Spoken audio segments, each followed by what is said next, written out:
নমস্কার বন্ধুরা, কেমন আছো তোমরা সবাই? আশা করছি সকলে ভালো আছো, সুস্থ আছো। চলে এলাম আবারও একটা নতুন ভিডিও নিয়ে। সকলকে জানাই আমার চ্যানেলে অনেক অনেক স্বাগত।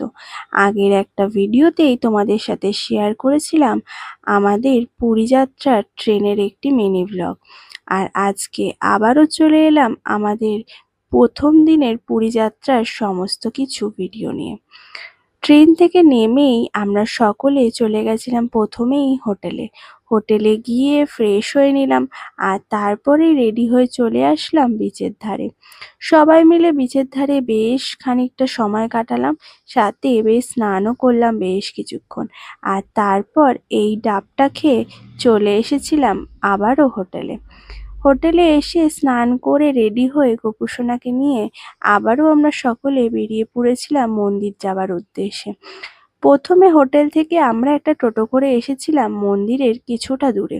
আর তারপরে সেখানে এই গাড়িগুলোতে করে নিয়ে যাচ্ছিল মন্দিরের কাছে। এই গাড়িগুলোতে চড়লে কোনো রকম কোনো টাকা পয়সা লাগে না। এটা মন্দির কর্তৃপক্ষ থেকে এই গাড়িগুলো বার করেছে সমস্ত ট্যুরিস্টদের জন্য। আর এই দিকে দেখতে পেলাম কিছুদিন পরেই তো রথ, তাই রথ তৈরির একদম জোর কদমে প্রস্তুতি শুরু হয়ে গেছে এইখানে। আর মন্দিরের সামনেটা কি সুন্দর লাগছে দেখো বাইরে থেকে। মন্দিরের ভেতর তো কোনো কিছুরই অ্যালাউ নেই, না ফোন না ব্যাগ না কিছুই।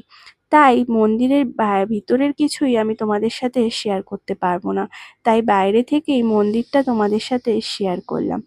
মন্দিরে পুজো দিয়ে তারপরে আবার আমরা চলে গেছিলাম একটা রেস্টুরেন্টে খাবার জন্য, কারণ আমরা সেই সকালবেলা আজকে ব্রেকফাস্ট করেছি, তারপর থেকে কিছুই খাওয়া হয়নি। তাই খেয়ে নিয়েছিলাম একটু ধোসা। তারপর আবারও হোটেলে গিয়ে সমস্ত কিছু জিনিসপত্র কিছু কেনাকাটা করেছিলাম, তাই সেইগুলো হোটেলে রেখে আবারও চলে এসেছিলাম সন্ধেবেলা একটুখানি বিচের ধারে। সবাই মিলে বেশ কিছুক্ষণ বিচের ধারে জমিয়ে আড্ডা দিলাম। আর সাথে খেয়ে নিয়েছিলাম একদম গরম গরম চা। আর সাথে খেয়েছিলাম এই কর্ন চাটটা, যেটা খেতে বেশ ভালো ছিল। আর তারপরে আরও বেশ কিছু জিনিস দেখলাম। যাই হোক, আজকের ভিডিওটা এই পর্যন্ত। তোমাদের কিছু ভালো লাগলে অবশ্যই একটা লাইক করে দিও। সবাই ভালো থেকো, টাটা।